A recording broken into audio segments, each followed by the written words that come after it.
नमस्कार बंधुगण आपण मानकु आम यूट्यूब चैनल को बहुत बहुत स्वागत। आज आम आपण मासिक राशिफल भिडियो नहीं आसीछु।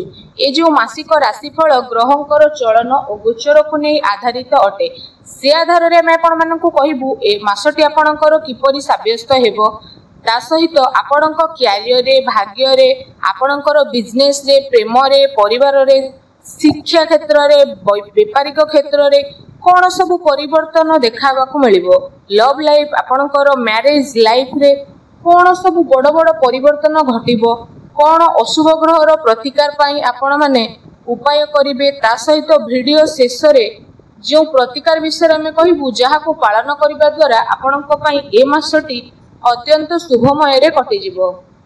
जदि कहिबा वीडियोटी आरंभ करिबा पूर्वरु आपण माने छुटिया अनुरोध रहिला कि आम चैनल को बे सब्सक्राइब करंतु और वीडियो को गोटे लाइक ते मध्य करंतु आ कमेंट बॉक्स रे सहृदय रे जय शनिदेव बोली अवश्य लिखि दियंतु। शनिदेवंकर कृपा हेले आपणक जीवन रे चालुथबा प्रत्येक दुख कष्ट रो दूर हेबो। एबे आसंतु संपूर्ण वीडियोटी को आमे आरंभ करिबा। आउ ए कार्यक्रम आपणकर जन्म राशि चंद्र राशि ऊपर आधारित अटे। तो प्रथमे जानिबा आपणक पई ए मासरे नवग्रहर स्थिति किपरि रहिबो। जदि कहिबा विशेष भाबरे ए मासरे ग्रहंकर स्थिति रे सेकेंड हाउस रे राहु रहउछंती, तृतीय हाउस रे रहउछंती मंगल एवं आपणकर फोर्थ हाउस रे रहउछंती चारोटी ग्रह बुध शुक्र सूर्य एवं देवगुरु बृहस्पति। आपणकर फोर्थ हाउस रे जेहेतु विराजित होई रहिबे आपणक अष्टम रे रहिबे केतु। एबे आसंतु जानिबा प्रथमे आपणकर स्वास्थ्य स्थिति ए मासरे किपरि रहिबो। विशेष भाबरे कहिबा आपणकर हेल्थ किपरि रहिबो। फास्ट हाउस होई थाए आम इम्यूनिटी सिस्टम रो हाउस। तो आपणकर फास्ट हाउस रो लॉर्ड बनुछंती शनि आ शनि फास्ट हाउस रे जेहेतु विराजित अछंती तो शनि देवंक ऊपर कौनसी भी पाप ग्रहर दृष्टि पड़िबो नाही। ए कारणरू आपणकर स्वास्थ्य ए मासरे बहुत ही भल रहिबो एवं आपणकर पंचम घरर लॉर्ड मध्ये जेहेतु केंद्र रे विराजित रहिबे आ आपणक नाइन्थ हाउस रे लॉर्ड मध्ये त्रिकोण रे विराजित होई रहिबे। तो विशेष भाव में ए कारण रे आपणकर हेल्थ बहुत भल रहिबो। एबे आसंतु जानिबा विद्यार्थी मानक पई ए मासटी किपरि कटिबो। पंचम हाउस होइते विद्यार्थी मानक पई आ आपणक पंचम घरर लॉर्ड बनुछंती बुधदेव। बुधदेव आपणकर फोर्थ हाउस रे विराजित जेहेतु अछंती तो विशेष भाव में जदि आमे कहिबा पंचम भाग को गोचर करिवे तो विद्यार्थी पई गोटे खुशी रे कथा कि विद्यार्थी 14 तारीख को आपण पंचम भाग को प्रवेश करेंगे। 14 तारीख पर विद्यार्थी बहुत ही भल समय रहिबो। आ तापर यदि आपनकर एग्जाम किछि रही थाए तो एग्जाम रे मध्ये बहुत भल रिजल्ट आपनको देखिबा को मिलिबो। विद्यार्थी माने पाठ पढ़ा रे कोनोसी भी बड़ डिसीजन नेबा पई चाहुथले तो आपण से सब डिसीजन मध्ये विशेष भाव में नहीं परिबे। आपनको पई समय बहुत भल रहिबो कारण बुध जेहेतु निज घर को प्रवेश करिवे तो आपण गोटे कथार ध्यान रखंतु कि आपणकर पाठ पढ़ारे कोनोसी भी डिसीजन नेबा को चाहुथले आपण 14 तारीख पर नियंतु स्थिति भल रहिबो।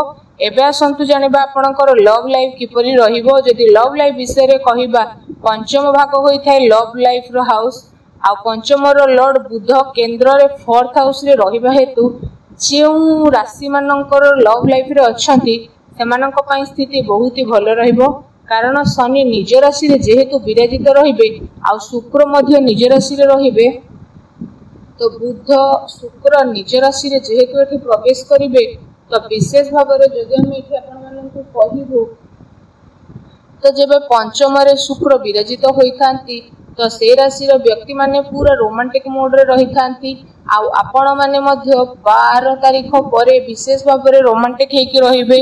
बुध जेहेतु निज राशि रे विराजित हेबा हेतु आपणकर लव लाइफ रे कोनोसी भी समस्या पूर्वरु चालुथुला किंबा आपणकर लव लाइफ ले आर्गुमेंट चालू थिला बा चालुछि तो बुध देव जेबे निज घरे प्रवेश करिवे तो लव लाइफ रे रहिथिबा व्यक्तिंकर प्रत्येक दुख कष्ट रो दूर हेबो एवं आपणकर लव संपर्क पुणी थरे जोड़ी हेबा पई मध्ये लागिबो।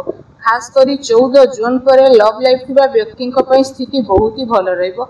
एबे आसंतु जानिबा आपणकर मैरिज लाइफ किपरि कटिबो। जून मासरे सप्तम भाग होई थाए मैरिज लाइफ रो आ सप्तम घर रो लॉर्ड बनुछंती सूर्य आ सूर्य आपणकर 4th हाउस रे जेहेतु रहुछंती तो सूर्य 15 तारीख को पंचम भाग रे विराजित हेबे।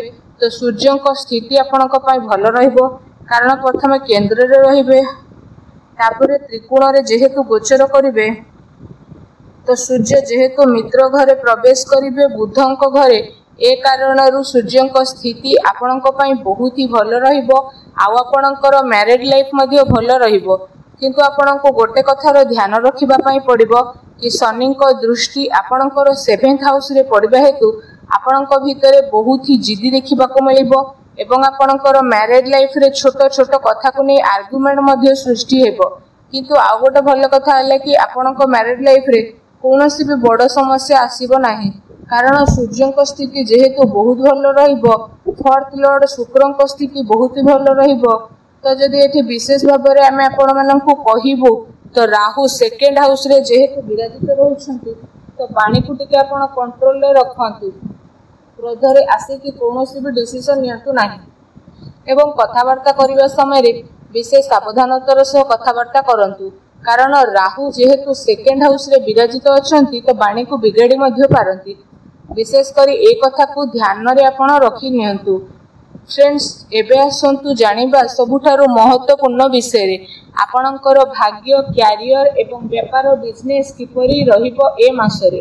जदि कहिबा भाग्य स्थान होई थाए 9th हाउस आ कैरियर रो हाउस होई थाए 10th हाउस तो आपणकर 9th रो लॉर्ड बनुछंती विनेस माने शुक्र आ शुक्र देव 4th हाउस रे जेहेतु विराजित होई कि रहिबे तो विशेष भाबरे जदि कहिबा आपणकर भाग्य बहुत ही भल रहिबा को जाउछि। तापरे विशेष भाबरे 9th हाउस जेहेतु आपणकर मजबूत हेबो तो विशेष भाबरे आपणक पई गोटे खुशी कथा आसीबो। ए मास तो आपणक पई भल नुह बहुत ही भल रहिबा को जाउछि कारण ग्रहंकर स्थिति अनुसार आमे एठी पूरा डिटेल्स रे आपणको कहूछु।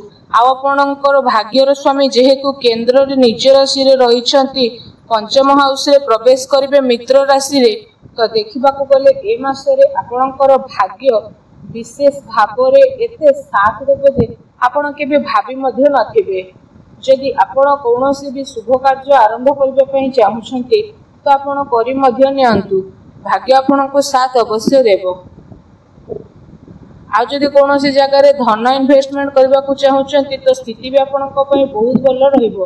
कोनोसी भी डील मध्ये जदि करबा को चाहुछंती तो भी आपण करि परिबे भाग्य आपणकर जबरदस्ती साथ देबो। आउ जदि आपण ए मासरे कोनोसी भी शुभ कार्य आरंभ करबा को चाहुछंती तो भी करि नेबे भाग्यर साथ मिलिबो। ग्रहर स्थिति अनुसार मध्ये जदि कहिबा आपणकर भाग्य ए मासरे बहुत ही भल रहिबा पई जाउछि। एबे आसंतु जानिबा आपणकर कैरियर विषय रे माने आपणकर कार्य क्षेत्र किपरि ए मासरे रहिबो। आ आपणकर 10th लॉर्ड बनुछंती जेहेतु मंगल तो मंगल निज राशि रे बसिछंती 3rd हाउस रे तो विशेष भाव में कहिबा 10th हाउस रो कनेक्शन 3rd हाउस रो बनिबो। ए कारणरू ए मासरे आपण जे कोनोसी काम मध्ये करिवे तुरंत करिवे जमा मध्ये लेट करिवे नाही कारण 3rd हाउस होई थाए पराक्रम साहसर हाउस एवं राइटिंग रो हाउस होई थाए 3rd हाउस ता सहित छोट छोट ट्रैवलिंग रो हाउस मध्ये होई थाए। आ गोटे भल कथा हला ट्रैवलिंग रे आपनको बहुत ही भल फायदा मिलिबो एवं आपण ए मासरे जे कोनोसी भी कार्य करिवे निज फायदा पाई करिवे एवं आपणकर फायदा पाई ए मासरे नुआ रास्ता खोली जिवो आपणक पाई। आउ जो माने टेक्निकल लाइन रे अछंती तो सेमानक पाई मध्ये स्थिति बहुत ही भल रहइबो। मेडिकल लाइन ले थिबा व्यक्ति मानक पाई मध्ये विशेष भाव में स्थिति भल रहइबो। जो माने लेखा पढ़ा कार्य करूछंती सेमानक पाई भी स्थिति भल रहइबो। सबुठारु भल ट्रैवलिंग कार्य रे भल फायदा मिलिबो ए मासरे। कहिबाकू गले आपणकर कैरियर ए मासरे मंगलंकर हाथ रे रहिबो आउ मंगलंकर स्थिति मध्ये आपणक पई बहुत ही भल रहिबो। एही कारणरू आपणक पई विशेष भाव में आपणकर कैरियर ए मासरे जबरदस्त रहिबाकू जाउछि। व्यापार बिजनेस रो कथा कहिबा पई गले 7th लॉर्ड सूर्य केंद्र रे विराजित होई के रहिछंती तो व्यापार बिजनेस स्थिति बहुत भल रहिबो। प्रतिटी स्थिति आपणक पई भल रहिबो। जहाँ भी काम करिवे से सबुर आपणको शुभ फल प्राप्त हेबो। एबे आमे आपण माननको पई किछि प्रतिकार नै के आसीछु। प्रतिकार विषय रे जदि कहिबा आपण प्रत्येक दिन पक्षी माननकु किछि ना किछि दाना खाइबाकू दियंतु घरर ईशान कोणरे घी दीप जलातु देखिबे समय आपणक पई बहुत ही भलो रहइबो वीडियोटी केमति लागला हमकु कमेंट करके जणातु चैनल नुआ आसले चैनल को सब्सक्राइब करंतु धन्यवाद।